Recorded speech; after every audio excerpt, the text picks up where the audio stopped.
같은 얘기도 이 집에 와서 들으면 더 맛있습니다. 귀에 빡빡히게 설명하는 귀의 빡종원, 저는 김종원입니다. 오늘은 전쟁과 빅테크의 상관관계에 대해서 한번 얘기를 해보려고 합니다.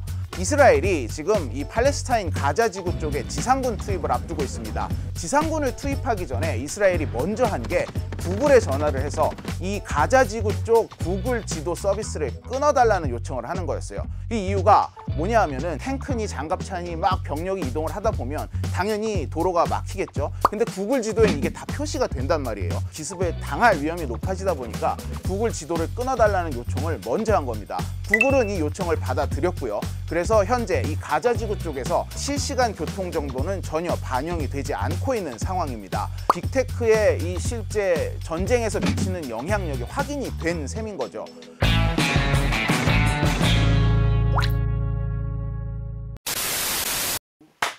갈게요. 또 속보가 하나 들어왔습니다. 그래서 급하게 지금 촬영을 좀 추가로 하고 있는데, 일론 머스크가 이 가자 지구, 지금 이스라엘이 지상군을 투입한 가자 지구에 인터넷을 공급하기 위해 스타링크 서비스를 제공하겠다, 이렇게 밝혔죠. 지금까지 가자 지구의 인터넷이 이제 지하에 있는 광 케이블로 들어가고 있었는데 이걸 이스라엘이 끊었거든요. 그래서 통신이 전혀 안 되는 상태인데 이 스타링크로 인터넷을 공급하겠다, 이러니까 이거는 이제 이스라엘 정부에서는 하마스 측 테러리스트들이 이걸 사용해서 테러에 사용할 수 있다, 스페이스X와의 모든 관계를 끊겠다, 이렇게까지 굉장히 강경하게 나왔습니다. 뭐 머스크도 살짝 놀랐는지 이렇게 국제적으로 공인된 구호기구, 구호단체들만 사용할 수 있도록 제공을 하겠다, 지금 이렇게 밝힌 상태거든요.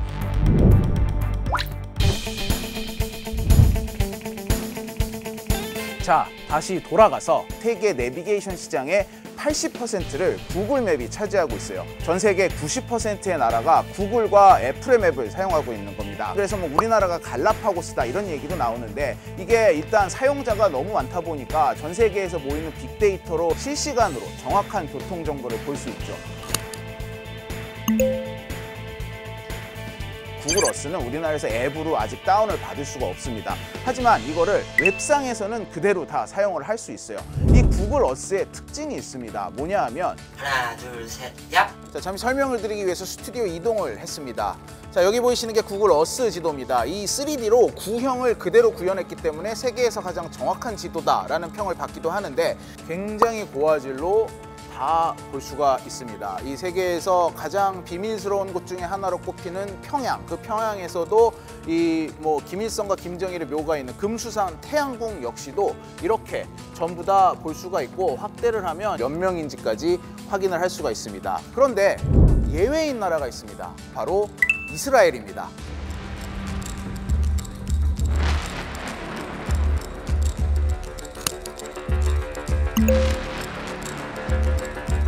팔레스타인의 서한 지구와 이스라엘의 경계 부분인데, 이 경계 장벽을 넘어서자마자 이스라엘 지역부터는 뿌옇게 해상도가 낮은 사진으로 교체가 되어 있습니다. 한 지역 전체를 저해상도 사진으로 제대로 알아볼 수가 없게 이런 배려를 해주는 나라는 전 세계에 딱 두 곳입니다. 하나, 둘, 셋, 야! 본인들 미국과 바로 이스라엘이죠. 이거는 바로 카일 빈거만 법이라는 법에 의거해서입니다. 1997년에 통과된 이 카일 빈거만 법에 의해서 미국의 민간 위성 업체들은 전 세계 지도를 사진으로 찍을 때 이스라엘만큼은 줌인을 해서 봤을 땐 잘 보이지 않는 정도의 해상도만 제공을 할 수 있게 돼 있어요. 이스라엘이 1997년에 카일 빈거만 법을 통과시키기까지는 굉장히 많은 로비를 했다고 해요. 그런데 이 법이 지금은 없습니다. 이 고해상도 위성 지도 사진을 공급할 수 있는 나라가 미국이 거의 유일했거든요. 그런데 그 이후에 유럽이나 일본이나 뭐 중국이나 등이 계속 위성을 쏴 올리면서 이스라엘의 고해상도 사진을 제공을 하기 시작을 한 거예요. 그러다 보니까 결국 2020년에 무용지물이다 이래가지고 결국 법이 폐기가 됩니다. 이 법이 폐기가 된 이후에 애플 지도 같은 경우는 곧바로 이스라엘 대부분 위성 사진을 고해상도 사진으로 교체를 했어요. 그런데 구글은 여전히 이스라엘과 가자 지구의 일부 지역을 고해상도 사진으로 업데이트를 하지 않고 있어요. 자, 이거에 대해서 미국 언론들도 구글에 질문을 많이 했어요. 왜 업데이트를 안 하냐? 이때 구글이 한 말은, 고해상도 사진이 들어와서 업데이트할 필요성이 있다면 우리는 지금도 굉장히 여러 지역을 업데이트를 하고 있다. 하지만 이스라엘에 관해서는 아직까지 업데이트를 해줄 생각이 없다라고 답을 했습니다. 그런가 하면 원래는 가리지 않았던 곳이 있어요. 바로 이스라엘의 최대 공항인 벤 구리온 공항입니다. 굉장히 선명한 사진이 보였었는데 갑자기 2022년도 작년이죠. 다시 저해상도 사진으로 교체를 합니다. 구글이 아직 왜 그랬는지 이유를 밝히지 않고 있어요. 일각에서 나오는 추측은 1년 전에 이 구글이 이스라엘과 이 대형 클라우드 사업 계약을 하면서 12억 달러짜리 계약을 체결을 했거든요. 아마 이렇게 거액의 계약을 체결하면서 이스라엘 정부의 요구를 구글이 좀 들어주고 있는 게 아니냐, 이런 의혹만 나오고 있는 상황입니다. 과연 팔레스타인이 구글에 이런 요청을 했다면 구글이 들어줬을까? 이거에 대해서는 약간 의문이 남는 부분이 있습니다. 자, 그럼 이제 우리나라로 얘기를 한번 들어가 볼까요? 여전히 세계 유일의 분단 국가 상태를 유지하고 있는 우리나라는 안보 위협이 이스라엘보다 크면 컸지 결코 작지 않습니다. 그러다 보니까 우리나라에는 전방에 부대도 굉장히 많고 이 민감 시설이 많은데 이스라엘의 보안을 위해서 여러 가지로 철저하게 이 위성 지도를 보호를 해주고 있는 구글이 우리나라에도 똑같은 기준을 적용을 하고 있을까를 보면 이거는 전혀 반대의 상황이다라고. 대한민국 대통령실 이렇게 지도에 아예 명칭도 있어서 주차되어 있는 차가 몇 대인지까지 확인을 할 수 있습니다.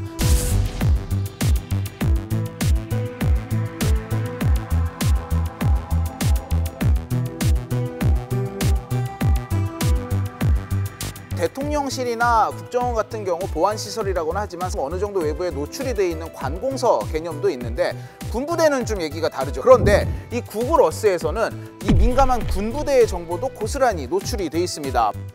보시다시피 활주로도 다 보이고요. 대기 중인 전투기, 어떤 기종의 전투기 몇 대가 서 있는지 다 보이고 기름 탱크도 보이고 미 공군과 함께 쓰고 있는 제가 나온 부대인데 이걸 우리나라가 모르고 있는 게 아니에요. 이 국정감사에서도 이게 굉장히 크게 논의가 됐던 적이 있고 구글 측에 우리 민감시설을 가려달라는 요청을 국방부에서도 했고 공식적 비공식적으로도 지금도 계속 하고 있습니다.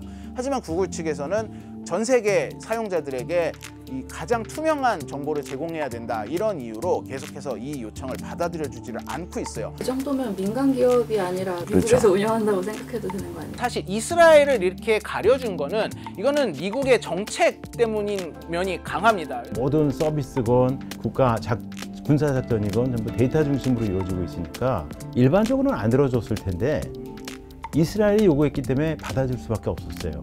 왜냐면 이스라엘과 미국과의 특수관계 때문에 그 다른 나라가 했으면 들어줄 건가?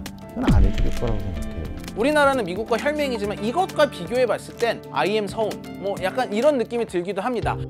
사실 요즘 지도뿐만 아니라 우리가 클라우드 서비스를 다 쓰지 않습니까? 사실 핸드폰을 개통해서 계정을 만들면 자동으로 내 클라우드가 생기고 내 최소한의 정보들은 계속 올라가요. 이걸 수집하고 있는 기업은 결국 핸드폰 운영체제로 봤을 때 안드로이드와 애플이에요. 이러다 보니까 이 전 세계의 사람들의 데이터가 모이는 정말 방대한 양의 빅데이터를 가지고 있는 클라우드, 그리고 이 클라우드의 정보를 순식간에 분석을 해줄 수 있는 AI, 이 모두를 가지고 있는 회사 구글과 애플, 그리고 이 구글과 애플을 가지고 있는 나라 미국, 이런 가정을 하는 것 자체가 조금 위험하지만 미국과 중국이 직접 막 붙었다고 생각을 해보자고요. 그렇다면 미국의 기업인 구글과 애플이 공식적으로든 비공식적으로든 미국의 정보를 제공을 하지 않으리란 보장이 없는 겁니다.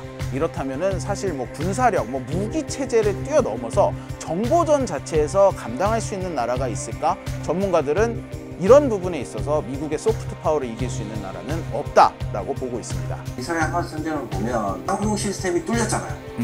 그 뚫린 이유 중에 하나가 뭐냐면 방공 시스템, 공격 시스템이 지금은 IT 기반으로 돌아가고 있거든요. 점점 더 이런 어떤 클라우드 환경이 더 확산이 되고 그리고 이제 AI 기술이 발전을 하게 되면 그런 IT 기술이 전쟁의 판도를 바꿀 수 있는 그런 시대가 곧 올 것 같습니다. 만약에 한국이 전쟁을 하게 되면 미국이 어떤 편을 들지에 따라서 되게 영향을 많이 받겠네요. 그럴 수 있죠. 그럴 수 있죠. 자, 그래서 이제 정보 주권이라는 얘기가 나오고 있습니다. 이 GPS 위성을 우리나라는 아직 확보하지 못하고 있어요. 사실 그 GPS 위성을 쏴서 유지를 하려면 이걸로 돈을 벌어야 되는데 워낙에 국토가 좁고 인구가 적다 보니까 상업용으로 활용을 해서 돈을 벌 수 있는 이 수단이 많지가 않은 거예요. 발사체가 없어서 쏘기 어려운 이런 기술적인 한계도 있지만 설사 쏜다 해도 이걸 유지할 수 있는 경제성이 있는가에 대해서도 의문이 많이 나오는 상황이다 보니까 우리나라는 미국의 GPS 위성을 쓰고 있습니다. 그럼 이 각국은 왜 이렇게 비싼 돈이 드는 GPS 위성을 쏘는가? 바로 정보 조건 때문이에요. GPS 위성의 가장 선두주자가 미국이었고 이거를 민간 기업들에 그냥 열어줬단 말이에요. 그래서 유럽도 미국 걸 썼고 우리도 미국 걸 썼고 전 세계 대부분의 나라가 미국 GPS 위성을 사용을 해가지고 GPS 정보를 받았단 말이죠. 그런데 이 민간용 GPS 위성과 군사용 GPS 위성의 차이점은 오차입니다. 오차. 우리가 고가도로 위에 있는지 아래에 있는지 한국의 T맵이나 카카오맵 같은 경우는 일정 속도 이상으로 한동안 달리기 전에는 바로 잡아내질 못합니다.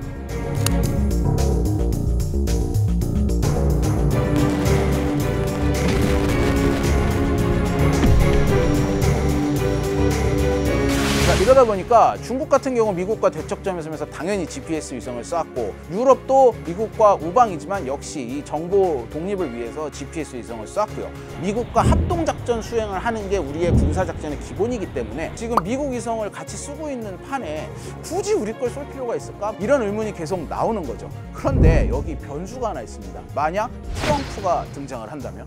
지금 트럼프가 재집권을 할 확률이 굉장히 높아 보입니다. 문제는 트럼프 같은 경우는 사업가 정신이 굉장히 강한 사람이에요. 그래서 뭐 어떤 이런 국제관계, 외교, 군사, 보안 이런 거를 그 정치적인 측면으로 보는 게 아니라 전부 사업으로 보는 그런 실제로 그런 모습을 많이 보여줬었죠. 대통령을 할 때. 트럼프가 집권에서 물러나서 4년 동안 쉬는 사이에 전쟁이 2개나 벌어졌고 이 데이터가 얼마나 전쟁에서 큰 위력을 발휘하는지를 여실히 보고 있단 말이죠. 주한미군의 부담비를 한국이 더 부담을 해라라고 하면서 여기에 GPS 위성 사용료를 집어넣을 가능성을 배제할 수가 없는 겁니다. 이런 대비도 좀 해야 되는 시점이 아닌가 싶습니다.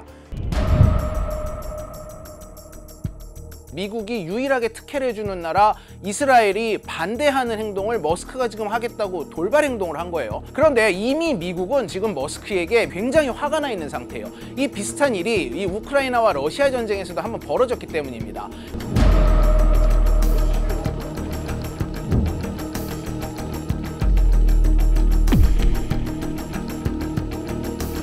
Congress needs to investigate how it is that one billionaire is off making public policy and foreign policy for the entire world. What's in those contracts that permits him to have this kind of power? 구글이 이스라엘의 요청을 받아들여줘서 지도 서비스를 끄는 것과는 반대로 그러니까 하마스 측이 오히려 좀 유리하게 느껴질 수 있는 이스라엘이 반박하는 이런 결정을 지금 머스크는 내놓으면서 약간 기업들이 각자 좀 이 색채가 좀 다른 결정을 하고 있어요. 미국의 심기를 건드릴 수밖에 없습니다. 이 대목에서 저는 약간 혹시 게임 좋아하시는 분들 중에 사이버펑크 2077이라고 들어보셨나요? 2077년 미래를 배경으로 하고 있는데 기업들의 힘이 국가를 넘어서면서 사실상 기업이 세계를 통치하는 이런 어떤 미래의 세계관을 그린 게임이거든요. 만약에 우리 사회에서 실제로 이런 SF 게임에 나오는 국가를 뛰어넘는 기업이 나온다. 그렇다면 지금으로선 저는 머스크의 스타링크 같은 회사가 되지 않겠느냐 이런 생각이 듭니다.